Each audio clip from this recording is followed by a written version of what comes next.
Lebih baik ditukar semua pekerja je supaya lagi murah kan?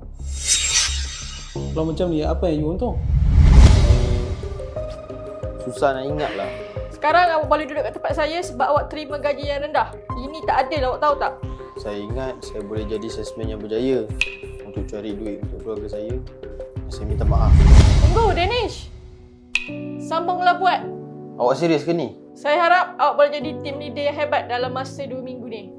Yang lain, nanti saya fikir sendiri.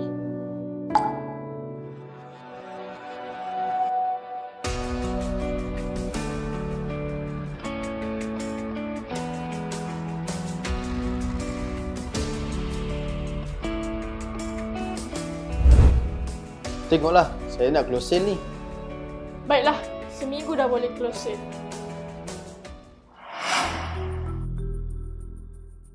Macam mana? New leader tu okey tak?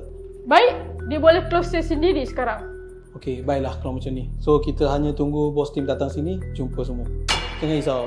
Saya akan bagi you ganti rugi dengan saya recommend you tempat yang lagi baik daripada sekarang. Macam saya janji dengan you hari tu. Okey, saya ada satu plan. Awak nak dengar tak? Okey, boleh? Cakap. Kalau awak gantikan saya, sebabkan gaji 1,200 tu, lebih baik ditukar semua pekerja je supaya lagi murah kan? Kalau macam ni, apa yang you untung? Dia mesti nak cari orang yang boleh ajar dia orang kan? Baik pula idea awak. Kalau macam ni, selamat bekerjasama. Okey, selamat bekerjasama.